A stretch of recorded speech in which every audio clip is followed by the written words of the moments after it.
The return of the living dead, एक और classic movie. एक केमिकल जिसके कांटेक्ट में आने के कारण कब्रिस्तान में आराम करने वाले लोग खड़े हो जाते हैं और जिंदा लोगों पर उनका मस्तिष्क खाने के लिए हमला करते हैं। वो दिमाग क्यों खाते हैं, इसके पीछे की वजह सुनकर मैं शर्त के साथ कहता हूँ आप दंग रह जाओगे। और अगर आप थोड़े बच्चों को जानने के लिए कि मरने के बाद कैसा फील होता है तो ये मूवी उस पर भी रोशनी डालती है। और इस मूवी की सबसे बड़ी खासियत कि इस मूवी की से बातें करती है। जी हाँ, बातें करती है। तो दोस्तों तैयार हो जाइए डरावनी पर खूबसूरत इस मूवी की यात्रा में शामिल होने के लिए, जो आपको डराएगी पर हंसाएगी भी और कुछ सिखाएगी भी।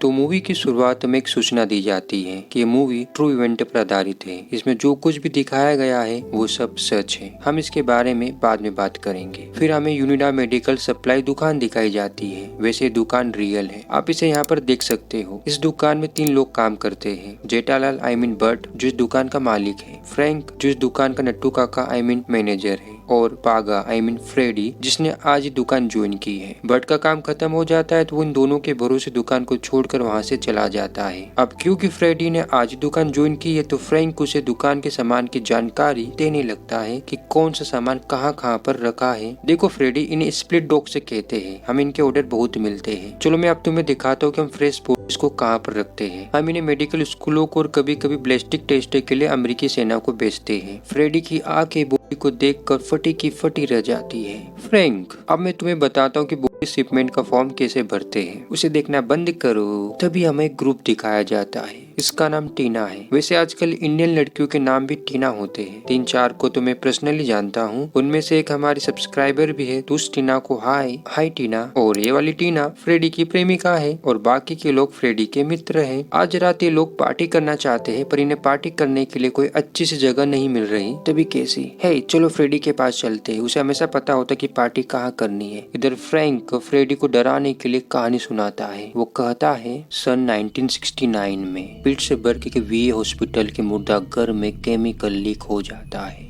जिसके कारण मुर्दाघर की लाशें खड़ी होकर उछल कूद करने लगती है। उस केमिकल को, जिसका नाम 2,4,5 ट्रायोक्सिन था, उसे टारो केमिकल कंपनी सेना के लिए विकसित कर रही थी। लेकिन इस घटना के बाद कंपनी ने इस केमिकल को बनाना बंद कर दिया और सेना ने उन जिंदा बॉडीज को कंटेमिनेट करके गुप्त स्थानों पर भेज दिया। पर उनमें से कुछ कंटेमिनेट की गई बॉडीज गायब हो गई और वो गायब हुई बॉडीज यहाँ पर है। पर फ्रेडी को फ्रैंक की बातों पर विश्वास नहीं होता तो फ्रैंक उसे विश्वास दिलाने के लिए बेसमेंट में ले जाता है। यार सुनो, फ्रेडी को दुकान ज्वाइन किए तकरीबन 1 दिन भी नहीं हुआ और फ्रैंक का अंकल ने दुकान के सारे सीक्रेट फ्रेडी के सामने रिवील कर दिए। कोई सेंस इस बात का? खैर ये दोनों बेसमेंट में आते हैं। फ्रैंक, ये रही। फ्रेडी, क्या इनके अंदर बॉडीज है? फ्रैंक, हाँ, उन बैरल पर कुछ लिखा है, शायद आर्मी विभाग का आपातकालीन नंबर। फ्रैंक एक बैरल को ओपन करने लगता है। 1 सेकेंड, यहाँ पर एक फोन भी है, पर क्यों? छोड़ो। तभी फ्रैंक बैरल ओपन करता है और सच में उसमें बॉडी होती है। ये देखकर फ्रेडी हैरान रह जाता है। पता नहीं तभी फ्रैंक को कौन सा कीड़ा काटता है और वो एक थपकी बैरल को मारता है, जिससे बैरल में से गैस लीक होने लगती है और ये दोनों गैस के कांटेक्ट में आकर तुरंत वहीं पर बेहोश हो जाते हैं। बाय द वे, पूरा सीन इस मूवी का इंट्रो होता है और अब वो मृतक पिघलने लगता है। वो गैस नुमा केमिकल एयर सिस्टम के थ्रू मृतक बॉडी के रूम में आता है, जिससे वो मृतक शरीर फिर से जिंदा हो जाता है। और इस मूवी का बीजीएम काफी जानदार है। और सीन कट होकर एक सैनिक अधिकारी पर आता है। ये उसकी वाइफ है। अधिकारी अपने सीनियर को रिपोर्टिंग करता है, फिर उसके बाद अपनी वाइफ से बात करने लगता है। अधिकारी की बातों से हमेशा मालूम पड़ता है कि वो मिसिंग हुई 2,4,5 ट्रायोक्सिन बैरल की तलाश में है।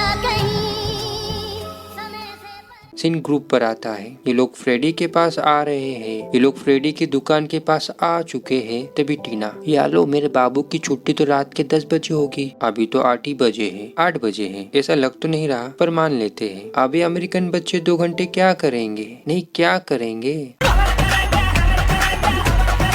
मतलब पार्टी करेंगे। पर कहाँ? यहाँ कब्रिस्तान में, जिसका नाम रेजरेक्शन सिमेट्री है। और एक कब्रिस्तान वास्तव में मौजूद है जिसे आप यहाँ पर देख सकते हो। देखो इसे देखो, पार्टी विद कब्रिस्तान के नाम से इसके मुंह से लार टपक रही है। और टीना को देखकर ऐसा लगता है जैसे 3 दिन से नहाई ना हो। खैर हमें क्या फर्क, तो फ्रेडी को पड़ना चाहिए। ये लोग कब्रिस्तान में जाते हैं। सिन फ्रैंक और फ्रेडी पर आता है। ये दोनों होश में आ जाते हैं। फ्रैंक बैरल को देखता है पर उसकी बॉडी गायब हो चुकी है। मैं भी पिघल गई हो ऐसा मुझे नहीं, फ्रैंक को लगता है। खैर दोनों ऊपर आते हैं। इनके फेस देखो। हाँ देख लिए, मतलब थोड़े व्हाइट दिख रहे हैं ना। हाँ दिख तो रहे, तो क्या, कुछ नहीं, बस ऐसे ही बोल दिया। अब क्योंकि इन्हें उस केमिकल की बदबू आ रही है तो फ्रैंक एक स्प्रे लेकर उसे हवा में मारने लगता है और तभी फ्रेडी को कुत्ते भौंकने की आवाज आती है तो ये दोनों आवाज के पीछे आते हैं। Surprise surprise surprise, split dog में जान आ चुकी है। ये देखकर तो फ्रैंक के पहाड़ों के बीच में से हवा निकल जाती है। वो डरने और घबराने लगते कि तभी एक और आवाज आती है और ये आवाज उस मृतक के रूम में से आ रही थी। अब तो फ्रैंक के पहाड़ों में से पीली बाढ़ आनी चाहिए पर नहीं आती तो नहीं आती। फ्रैंक जल्दी से उस रूम को लॉक कर देता है। फिर दोनों ऑफिस में चले जाते हैं। अब ये सोच रहे हैं कि क्या करे।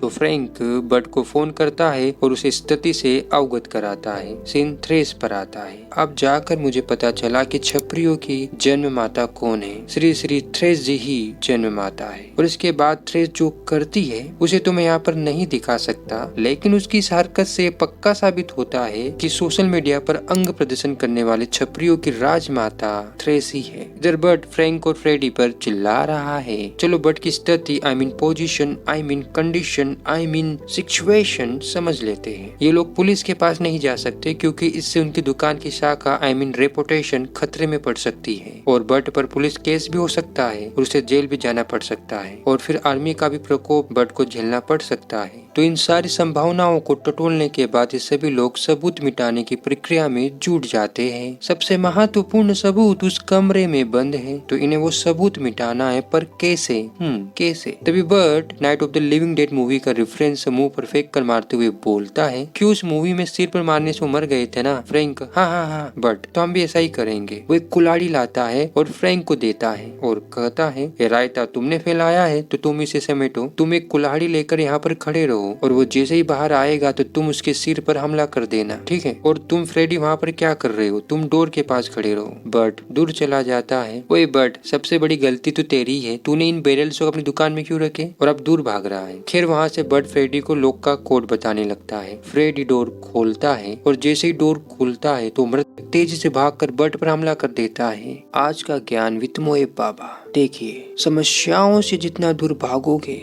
समस्याएं उतने ही पास आकर तुम्हारा गला पकड़ेगी। काश समस्या एक लड़की होती तो कितना मजा आता। खैर ज्ञान यहीं पर खत्म होता है। वो मृतक बट को किस करना चाहता है और फ्रैंक और फ्रेडी ऐसा करने नहीं देते। वो दोनों उसे जमीन चुमाने की कोशिश करा रहे हैं और इसमें वो लगभग कामयाब भी हो चुके हैं कि तभी बट कुल्हाड़ी लाग कर उस कुल्हाड़ी से उसका सिर खोद देता है। पर वो नहीं मरता। अरे बेन स्टोके तो कमाल ही हो गया। अब क्या करे? तो बट एक आरी लेकर उस आरी से जैसे हम पाइप काटते हैं ना, वैसे ही हरकत उसकी गर्दन के साथ करता है, पर फिर भी वो नहीं मरता। तो भाई लोग बात यह है कि आप उसके शरीर का कोई भी हिस्सा उससे अलग कर दो, तब भी उसमें और उसके हिस्से में जान रहेगी। खेरे लोग जड़ को बांध देते ताकि वो भागे ना। अब ये सोचने लगते कि करे क्या करे। तभी बर्ड एक विंडो से आर्नी कल्टेनबर्नर को देखता है। ये 3 लोग कौन है? नहीं, लोग तो एक ही है, नाम 3 है। तभी बर्ड, तुम दोनों बकवास बंद करो, आर्नी वहीं पर है। बर्ड का प्लान सुनो। हम तक के छोटे छोटे टुकड़े करेंगे, ठीक है? फिर उन टुकड़ों को आर्नी के पास ले जाएंगे। अच्छा।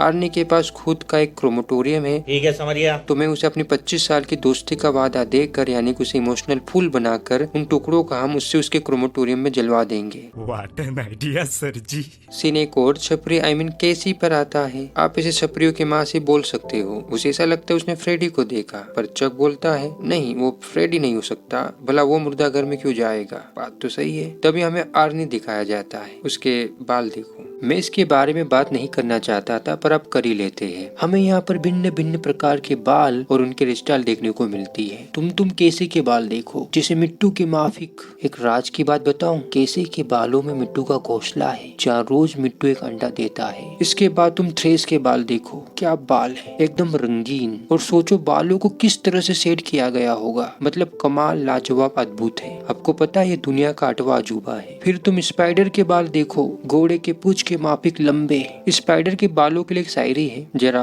गौर फरमाइएगा। शेर को ये शायरी, स्पाइडर तेरे बाल के बाहरी, तालियां बजती रहनी चाहिए। इसके बाद तुम चक को देखो। वैसे चक के बाल तो ठीक ही है, पर बंदे को देखकर समझ में नहीं आता किसका इंटरेस्ट किसमें है, लड़कियों में या लड़कों में। फिर तुम स्कूस के बाल देखो, एकदम मुर्गा कट। ऐसा लगता है जैसे उसके सिर पर एक मुर्गा बैठा है और कभी भी बांग दे सकता है। इसके बाद तुम सुसाइड को देखो, गंजी हेयर स्टाइल, स्टाइल। साला अब पता चला कि गजनी की हेयर स्टाइल यहीं से कॉपी की गई थी। बॉलीवुड सुधरेगा नहीं, हमारे सुसाइड भैया की हेयर स्टाइल को कॉपी कर लिया। आप तुम अर्नी को देखो, उसके बाल, ओ माय गॉड क्या बाल है, एकदम सफेद से भी सफेद, जैसे सफेद भालू के माफिक। बस एक बार मुझे इस मूवी के हेयर ड्रेसर से मिलना है, मेरा जीवन सफल हो जाएगा। अब बताओ इतनी बारीकी से कोई मूवी एक्सप्लेन कर सकता है मेरे अलावा? खैर मूवी पर आते हैं। कहाँ थे हम? अर्नी पर। हमें अर्नी दिखाया जाता है। अर्नी लाशों का पोस्टमार्टम करता है, ये उसका पैसा है। तभी वहाँ पर बट आकर अर्नी को थपकी देता है। तो अर्नी, अबे कौन है रे बेंच स्टॉक? ओ बिडू तुम, सॉरी सॉरी तुम यहाँ क्या कर रहे हो?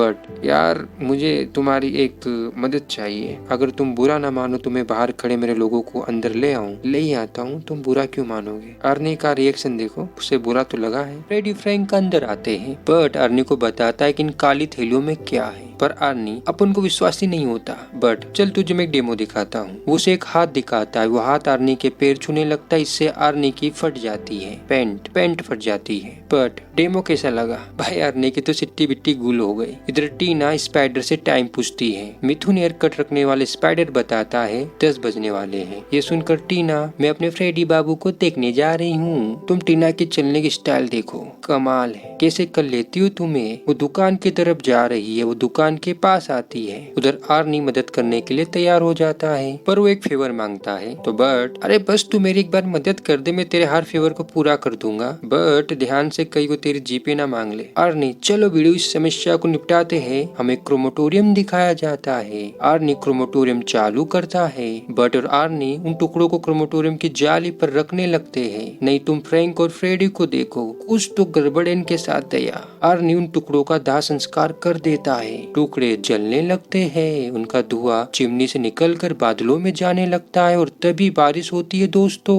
और वो धुआं पानी के साथ केमिकल रोमांस करके कब्रिस्तान में जाने लगता है। टीना दुकान में चली जाती है क्योंकि बारिश हो रही है और ग्रुप के बाकी के लोग कार में चले जाते हैं। दोस्तों अपने छपरियों की मोटरसाइकिल स्प्लेंडर तो देखी होगी, पर क्या आपने कार देखी है? देख लो, ये रही कार। छपरियों की कार ऐसी आती है दोस्तों। ये सीन देखो, काफी अच्छा है। वो धुएं पानी का रोमांस कब्रिस्तान की कब्रों के अंदर जाने लगता है। ब्रो कुछ तो भयानक होने वाला है, मुझे ऐसा फील हो रहा है। इधर बर्ड बहुत खुश हो रहा है क्योंकि उसने सारे सबूतों का धुआं जो बना दिया। दोस्त गले लग जाए यार, तूने मेरी जीत टूटने से बचा ली। आर्नी, पिड़ू तुझे क्या पता, मैं ही तेरी जीत तोड़ूंगा। अब फ्रैंक की तबीयत खराब होने लगती है और हाँ फ्रेडी की भी। तो बर्ड फ्रैंक को बाहर ले जाने लगता है ताकि वो फ्रेश हवा खा सके। कि तभी फ्रैंक वहाँ से भागने लगता है, वो भागकर बाहर चला जाता है। ये दोनों उसके पीछे जाते हैं और उसे पकड़कर अंदर लाते हैं क्योंकि बाहर बारिश हो रही है।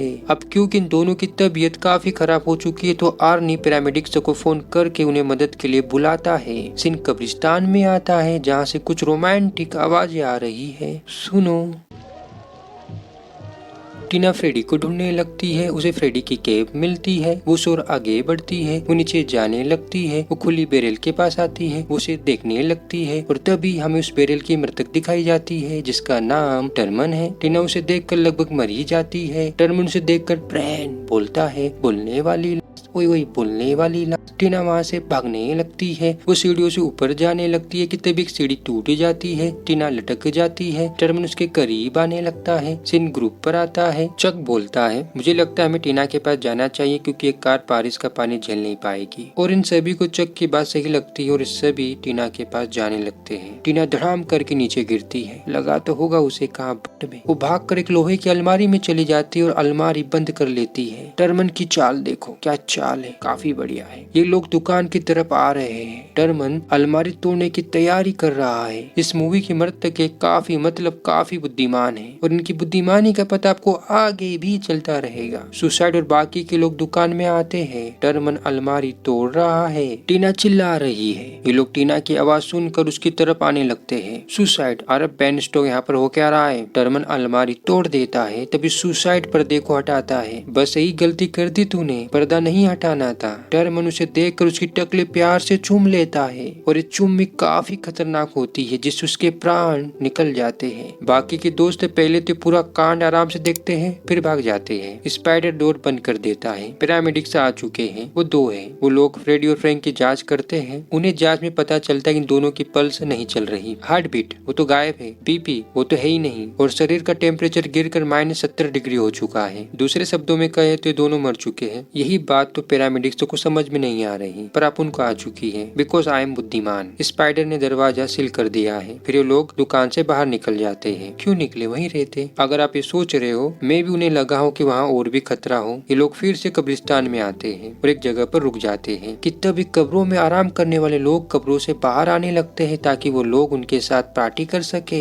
और इस समय का बीजीएम काफी औसम है। ये देखकर 3 लोग इधर जाते हैं और 2 लोग उधर जाते हैं, पर छपरियों की माता थ्रेस कहीं नहीं जाती। डर डर क्या होता है उसे नहीं पता। उसके शब्दकोश में डर जैसा कोई शब्द है ही नहीं, पर लग तो रहा है वो डर रही है। वो डर नहीं रही, वो कांप रही है डर से। समझे, बात करते डर रही है। टीना पानी में गिरती है तो फाइनली टीना ने नहा तो लिया पर गंदे पानी से। तभी स्पाइडर और मुर्गा कट यानी कि स्कूश आकर उसे वहाँ से ले जाते हैं। थ्रेस भी कहीं तो जा रही है कि तभी उसके बहुत सारे चाहने वाले आकर उस पर टूट पड़ते हैं और यहीं पर बड़े दुख के साथ छपरियों की राजमाता की कहानी खत्म हो जाती है। बहुत दुख हो रहा है मुझे। पैरामेडिक्स, हम तुम्हें हॉस्पिटल ले जाने वाले हैं। हम स्ट्रेचर। तभी एक आवाज आती है। आर्नी चेक करने आता है। वो दरवाजा खोलता है। डोर के बाहर टीना और उसके दोस्त है। आर्नी उन्हें अंदर लेता है, मतलब उसके अंदर नहीं, घर के अंदर। वो लाइट चालू करता है और स्पाइडर दरवाजा बंद करता है। केसी और चक तड़क तड़क तड़क भाग रहे हैं। उनके पीछे मृतके हैं। ये दोनों फिर से दुकान में आ जाते हैं। पैरामेडिक्स स्ट्रेचर लेने एम्बुलेंस में आते हैं। जेरी लाइट चालू करता है। वाह, काफी अच्छा सीन है। और तभी जेरी के भी लग जाते हैं। अब बचा टॉम। टॉम जेरी की आवाज सुनकर बाहर आता है। तभी टॉम भैया की मुलाकात इनसे होती है। फिर क्या था, ऐसे ही बहुत सारे लोग टॉम भैया से मुलाकात करने आ जाते हैं और टॉम भैया का भी ठन ठन गोपाल हो जाता है। टीना, स्पाइडर और मुर्गा कट अपनी आप बीती आर्नी और बर्ट को सुनाते हैं। बर्ट तो उनकी कहानी सुनकर बौरा जाता है क्योंकि अब बात हाथ से ज्यादा बढ़ चुकी है। केसी और चक दुकान में है। केसी फोन करने ऑफिस में जाती है। वो फोन करती भी है कि तभी विंडो तोड़कर एक शरीर अंदर आता है। ये दोनों तुरंत ऑफिस से बाहर चले जाते हैं। शरीर वो फोन तोड़ देता है। बुद्धिमान शरीर। टीना अपने प्रेमी से मिलती है। ओ फ्रेडी बाबू, तुम्हें क्या हुआ? इन लोगों ने मेरे बच्चे के साथ क्या कर दिया? आर्नी कार लेने बाहर आता है। तभी उसकी नजर एम्बुलेंस पर जाती है। वो उसे चेक करने आता है। उसे वहाँ पर मिलती है एक बोनी लाश। आर्नी उसे देखकर उस पर गोलियां चलाता है। अच्छा, पर उसे कुछ नहीं होता तो आर्नी भागने लगता है। बोना उसके पीछे है। आर्नी अंदर आ जाता है। वो बोलता है, हम बाहर नहीं जा सकते, वो हर जगह है। मुझे पुलिस बुलानी होगी पर फोन डेड है। तभी जिंदा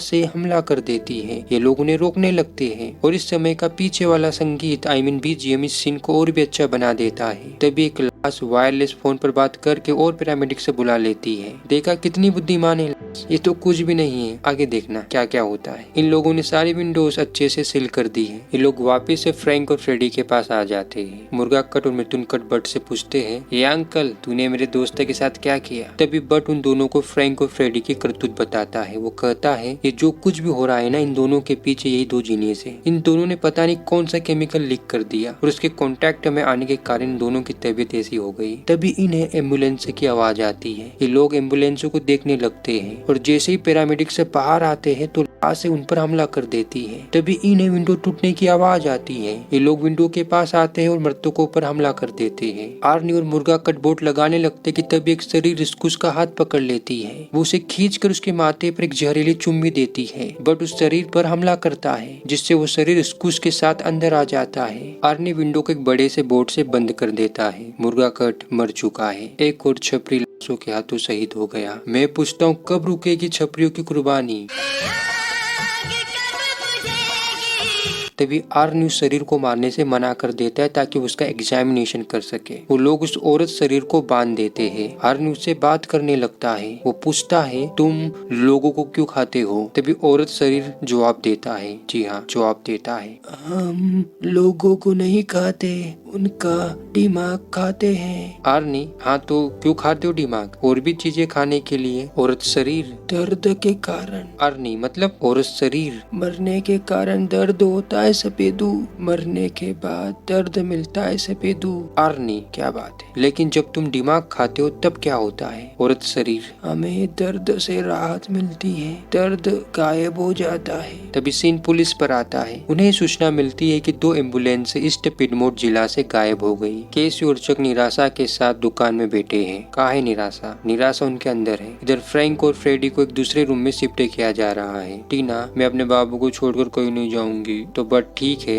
बाकी के लोग बाहर आ जाते हैं और डोर को लॉक कर दिया जाता है। तभी हमें पुलिस की कार दिखाई जाती है। उसमें 2 पुलिसमैन हैं। एक पुलिसमैन वायरलेस पर बात कर रहा है। वो कहता है हमें पैरामेडिक्स एम्बुलेंस से मिल चुकी है, अब हम उनकी जांच करने जा रहे हैं। यार 2 ही लोग क्यों? 1 भी आ सकता है, 3 भी आ सकते हैं, 4 भी आ सकते हैं, 2 ही क्यों? Too obsessed director. ये लोग बाहर आते हैं और जांच के लिए इधर उधर देखने लगते हैं कि तभी लाशों का झुंड आकर उन पर अटैक कर देता है। ये लोग उन्हें देख रहे हैं। आर्नी, ये जगह ऐसी बन चुकी है, जो भी आता है निगल लिया जाता है। टीना फ्रेडी के पास है। आप फ्रेडी कभी भी एक मृतक में तब्दील हो सकता है, पर टीना को मानना पड़ेगा। फ्रेडी कितनी बुरी हालत हो चुकी है, पर फिर भी उसे छोड़कर नहीं जा रही। इट्स अ कॉल, सच्चा प्यार। ये लोग मृतकों से फाइट करने की सोचते हैं ताकि वो लोग पुलिस की कार के पास जा सके। तभी आर्नी, ये नाइट्रिक एसिड है बिडू, सब कुछ नष्ट कर सकता है, बट लेकिन ये बहुत कम है। आर्नी, अरे बेनस्टॉक, मुझे क्या पता था कि ऐसा कुछ होगा, नहीं तो मैं टैंक भर के रखता। इधर फ्रेडी मृतक बन चुका है। वो टीना का दिमाग खाने के लिए उस पर हमला करता है, पर टीना उससे बचने लगती है और चिल्लाने लगती है। यहाँ तो उल्टी गंगा बह रही है। अमूमन लड़कियां लड़कों का दिमाग खाती है। तभी बट और बाकी के लोग आ जाते हैं। बट फ्रेडी को मारने लगता है। इसी बीच फ्रैंक मौका पाकर वहाँ से भाग जाता है। स्पाइडर, अब मेरी बारी, अब मैं मारूंगा। दिखने में बेवड़ा, मारने में थोड़ा, भागने में घोड़ा। ये डायलॉग स्पाइडर पर काफी शूट करता है। तो आर्नी, मैं क्या करूँ, जॉब छोड़ दूं? तो इसी खुन्नस में फ्रेडी के मुंह पर नाइट्रिक एसिड दे मारता है और ये लोग बाहर आ जाते हैं। आर्नी डोर बंद करने लगता है और ये दोनों टीना को उठाकर वहाँ से ले जाते हैं। स्पाइडर टीना से इतना चिपकता क्यों है? क्योंकि वो टीना का बेस्ट फ्रेंड है। वो हाँ, वो टीना का बेस्ट फ्रेंड है, इतना तो राइट है उसे। ये लोग रूम में आते हैं। फ्रेडी दरवाजा तोड़ने लगता है। ये लोग डोर के पास आते हैं। आर्नी डोर का लॉक सील करने लगता है। बट और स्पाइडर एक भारी लकड़ी की चेयर उठाकर डोर के सामने रखने लगते हैं और इसी चक्कर में आर्नी के पैर में चोट लग जाती है। हो गया गरीबी में गिलाटा। अब ये दोनों उसे पकड़कर रूम में लाते हैं। बट हमें किसी भी हालत में कार चाहिए। आर्नी अपने पैर को चेक करता है, उसका पैर टूट चुका है। इधर फ्रेडी नहीं मान रहा, वो बाहर आ ही जाता है, लेकिन वो आर्नी की बदौलत अंधा हो चुका है। ओके, तो बर्ट और स्पाइडर बाहर जाएंगे उस पुलिस की कार को लेने। टीना डोर ओपन करेगी और जैसे ही इन्हें कार मिलेगी तो ये दोनों इन्हें भी अपने साथ ले जाएंगे। ठीक है, सब कुछ सेट है। टीना डोर खोलती है। ये लोग बाहर आते हैं और लातों से मारपीट करते हुए कार की तरफ जाने लगते हैं। ये दोनों कार के पास आकर उसमें बैठ जाते हैं। बर्ट कार स्टार्ट करता है। वो लात से कार पर हमला कर देती है तो बर्ट कार को आगे बढ़ाता और रोकता है, लेकिन लाशों का झुंड आकर कार पर अटैक कर देती है, तो इसलिए बर्ट को कार वहाँ से भगानी पड़ती है। टीना ये देखकर निराश हो जाती है। आर्नी, चिंता मत करो, बर्ट मदद भेजेगा, पर ये कौन सा तरीका है सहानुभूति देने का? बर्ट फुल स्पीड में कार चला रहा है, तभी सामने से लाशों का एक झुंड आता है। तो बर्ट कार को मोड़कर दुकान की तरफ लाने लगता है कि तभी सामने से 2 और मृतक आती है। तो बर्ट कार से उन्हें उड़ा देता है। चक और केसी उन्हें देखने लगते हैं। ये दोनों कार से बाहर आकर दुकान में आ जाते हैं। स्पाइडर और चक का भ्रत मिलाप होता है। इधर टीना और आर्नी क्रोल स्पेस में जाने लगते हैं। ये दोनों क्रोल स्पेस में चले जाते हैं। फ्रेडी टीना को ढूंढ रहा है और हाँ, फ्रैंक किसे तो भूल ही गए थे। वो क्रोमेटोरियम में खुद को स्वाग करने की तैयारी कर रहा है, यानी कि अभी भी मृतक नहीं बना। फ्रैंक खुद को जलते हुए क्रोमेटोरियम में बंद कर लेता है। क्या बोलूं मैं, आप ठीक है, बुरा लग रहा है। अब बहुत सारी पुलिस की कारें आ चुकी है और जैसे ही कारों से पुलिस बाहर आती है तो से उन पर हमला कर देती है। बर्ट फोन करने जाता है पर केसी ऑफिस का फोन नष्ट हो चुका है। तभी बर्ट, कोई बात नहीं बच्ची, बेसमेंट में एक फोन है, मैंने मूवी की शुरुआत में इस फोन का जिक्र किया था। तभी चक, वहाँ पर एक बदबूदार भयानक लाश है। बर्ट, देखो बच्चों, हमें किसी भी तरीके से फोन के पास तो जाना ही होगा। टीना और आर्नी क्रोल स्पेस में है। फ्रेडी टीना से बात कर रहा है। टीना, मुझे तुम्हारे दिमाग की खुशबू आ रही है, तुम कहाँ हो? टीना, मैं डार्लिंग में आ रहा हूँ तुम्हारा लजीज दिमाग खाने। आर्नी ने गन उठा ली है और उसका हाथ टीना की कनपट्टी की ओर जा रहा है। अब क्या आर्नी भी हैरी की तरह हरामी बन जाएगा? देखते हैं। इधर सभी ने अपनी अपनी पोजीशन ले ली है। स्पाइडर डोर ओपन करता है, टर्मन बाहर आता है। तभी बर्ट बेसबॉल वाला शॉट खेलता है जिससे उसकी गर्दन गेंद बन जाती है और दूर गिर जाती है। चक उसे गिरा देता है। फिर ये लोग बेसमेंट में चले जाते हैं। क्या नाम इसका? बर्ट फोन के पास आकर पुलिस को फोन करता है। एक पुलिस अधिकारी उससे बात भी करने लगता है। बर्ट उसे कुछ बताए कि तभी लाशों का एक और झुंड आकर पुलिस की टीम पर हमला कर देता है। अब बर्ट को केवल फोन पर पुलिस अधिकारियों की चीखें सुनाई दे रही है। तभी बर्ट बैरल पर लिखे इमरजेंसी नंबर पर फोन करता है। बर्ट, ये नंबर हमें एक बैरल पर लिखा मिला। ये सुनकर बर्ट के फोन का ट्रांसमिशन उस आर्मी अधिकारी के फोन पर किया जाता है जो हमने मूवी की स्टार्टिंग में देखा था। बर्ट उस अधिकारी को अपनी पूरी कहानी सुनाता है। वो अधिकारी कहानी सुनकर वो कहाँ रहता है, वो किस एरिया में रहता है, उसकी लोकेशन क्या है, ये सारी जानकारी ले लेता है। आप उसकी वाइफ को देखो, वो काफी चिंतित लग रही है। शायद उसे अंदेशा है कि कुछ भयानक होने वाला है। अधिकारी सारी जानकारी लेकर इसकी रिपोर्टिंग अपने सीनियर अधिकारी को करता है। वो कहता है हमें ईस्टर के अंडे मिल चुके हैं, लेकिन सर एक अंडा फूट चुका है। वो सारे अंडे लुइस विले में हैं। जी सर, एक खबर पक्की है। इधर बर्ट उनके आंसर का वेट कर रहा है कि उन्हें करना क्या है। तभी हमें कगिसो रबाड़ा की शक्ल का एक अधिकारी दिखाया जाता है। उसे बर्ट की और उस एरिया की लोकेशन दी जाती है जहाँ पर लाशों ने उत्पात मचा रखा है। अबे ये तो उस एरिया पर मिसाइल दागने वाले हैं। ये तो लाशों से भी खतरनाक निकले बेन स्टोक। मिसाइल छोड़ दी जाती है। बट कुछ सुना? हाँ, तुम्हारी मौत आ रही है। फ्रेडी क्लोर स्पेस में आ चुका है और तभी एक जोरदार धमाका होता है और इसी के साथ ये मूवी खत्म, टाटा बाय बाय हो जाती है। अब ये मूवी कितनी सच्ची और झूठी है ये तो मुझे नहीं पता, लेकिन इस मूवी में दिखाई गई यूनिटा मेडिकल सप्लाई दुकान, रेजरेक्शन सिमेट्री, डारो केमिकल कंपनी, ये सब रियल में मौजूद है। और इस मूवी की लिविंग डेड, अब तक के सभी लिविंग डेडों से कई ज्यादा ताकतवर, बुद्धिमान और समझदार है। और इस मूवी की सबसे बड़ी खासियत है कि इस मूवी की लिविंग डेड बातें करती है। अब इनके अंदर इतनी सारी खूबियां कहाँ से आई? एक तो उस केमिकल के कारण जिसके कारण उनकी बॉडी की हर एक छोटे छोटे हिस्सों में जान आ जाती है, और दूसरा मुझे लगता है इनका फूड यानी कि दिमाग खाने से वो इतनी समझदार और बुद्धिमान हो गई क्योंकि उनके ब्रेन सेल से बढ़ गए।